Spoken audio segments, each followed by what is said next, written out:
हरे कृष्ण। श्रीमद् भगवद गीता अध्याय 3 श्लोका क्रमांक 9। यज्ञार्थात् कर्मणः अन्यत्रो लोकोऽयं कर्म बंधन तदर्थं कर्म कौन्तेय मुक्त संगः समाचर। श्री विष्णु के लिए यज्ञ रूप में कर्म करना चाहिए, अन्यथा कर्म के द्वारा इस भौतिक जगत में बंधन उत्पन्न होता है। अतः हे कुंती पुत्र, उनकी प्रसन्नता के लिए अपने नियत कर्म करो। इस तरह कर्म बंधन से तुम सदा मुक्त रहोगे। तो भगवान श्री कृष्ण अर्जुन को कह रहे हैं कि तुम विष्णु की प्रसन्नता के लिए कर्म करना चाहिए।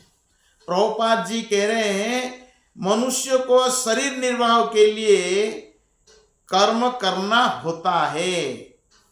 बिना कर्म किए मनुष्य रह नहीं सकता है। नहीं कश्चित क्षणमपि जातु तिष्ठति कर्मकृत। शरीर निर्वाह के लिए कर्म करना पड़ता है। तो जब कर्म करते हैं तो कर्म का बंधन होगा। तो कर्म बंधन से कैसे छुटकारा प्राप्त होगा? श्री विष्णु के लिए यज्ञ रूप में कर्म करना चाहिए। यज्ञ अर्थात कर्मणः अन्यत्र लोकोऽयं कर्म बंधनः। अन्यथा कर्म के द्वारा इस भौतिक जगत में बंधन उत्पन्न होता है। तदर्थम कर्म कौन्तेय, हे कुंती पुत्र, उनकी प्रसन्नता के लिए कर्म करो। मुक्त संगः समाचरः, अपने नियत कर्म करो। इस तरह तुम कर्म बंधन से सदा मुक्त रहोगे। वेदों का आदेश है यज्ञ वही विष्णु, यज्ञ ही विष्णु है। और सारे यज्ञ भगवान विष्णु की प्रसन्नता के लिए करना चाहिए। भोक्तारम यज्ञ तपसम, यज्ञों का भोक्ता कौन है? सारे यज्ञों का भोक्ता है भगवान विष्णु या कृष्ण। तो भगवान का प्रसन्नता के लिए यज्ञ करना चाहिए। तो कृष्ण भावनामृत ही यज्ञ है।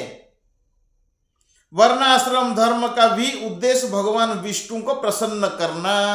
यहां पर बताते हैं वर्णाश्रम आचरवता पुरुषेण पर पुमान अतः पुंभिर्द्विजा श्रेष्ठ वर्णाश्रम विभागस स्व अनुष्ठितस्य धर्मस्य संशुद्धिर हरितोषणम। वर्ण आश्रम का उद्देश्य है भगवान विष्णु को प्रसन्न करना। अतः पुंभिर द्विज श्रेष्ठ, है ब्राह्मण श्रेष्ठ, वर्ण आश्रम विभागस, वर्ण और आश्रम का विभाजन किया गया है। ब्राह्मण, क्षत्रिय, वैश्य, शूद्र, ये 4 वर्ण है। ब्रह्मचारी, गृहस्थ, वानप्रस्थ, सन्यासी, ये 4 आश्रम है। स्वनिष्ठितस्य धर्मस्य, उनका उद्देश्य क्या है? ना भगवान विष्णु को प्रसन्न करना। संसिद्धिर हरितोषणम, तो 4 आश्रम 4 वर्ण का उद्देश्य है भगवान विष्णु को प्रसन्न करना या कृष्ण को प्रसन्न करना। तो यहां तक कर्म के बारे बताते हैं, लेकिन किसके लिए कर्म करें इस श्लोक में बता रहे हैं कि किसके लिए कर्म करना चाहिए। तदर्थम कर्म कौन्तेय, विष्णु का प्रसन्नता के लिए कर्म करिए। पांडवों का एक प्रकार के स्वार्थ था। अर्जुन चाह रहा था कि युद्ध नहीं करूंगा। युद्ध नहीं करना मतलब ये स्वार्थ है, क्योंकि विष्णु को प्रसन्नता के लिए कर्म करना चाहिए, युद्ध करना चाहिए। तो युद्ध नहीं करना भी एक तो इंद्रिय तृप्ति है। संन्यास लेना एक प्रकार के ढोंग है, क्योंकि कर्म नहीं करना है। तो इसलिए भगवान कहते हैं तुम क्षत्रिय हो, तुम्हारा धर्म होता है युद्ध करना। अर्जुन सोच रहा था कि अगर मैंने युद्ध करूं तो सारे लोग मर जाएंगे, मरने के बाद मारने वाला को तो पाप लगेगा ना। लेकिन भगवान कहते हैं जब तुम निष्काम रूप से कर्म करोगे, योद्धा को तो युद्ध करना है, और युद्ध में मारे गए तो भी तुम खुद के लिए अगर युद्ध करोगे तुमको पाप लगेगा। लेकिन धर्म का रक्षा के लिए अगर युद्ध करते हो तो तुमको किसी प्रकार के पाप नहीं लगेगा, कि अर्जुन को किसी प्रकार के यहाँ पाप लगने वाला नहीं है, क्योंकि वो धर्म के लिए युद्ध करेगा। इस जगत में किया जाने वाला अन्य कोई कर्म बंधन कारण होगा, क्योंकि अच्छे तथा बुरे कर्मों के फल होते हैं और कोई भी फल कर्म करने वाले को बांध लेता है। कर्म क्या करता है? बांध लेता है। अतः कृष्ण या विष्णु को प्रसन्न करने के लिए कृष्ण भावनाभावित होना होगा।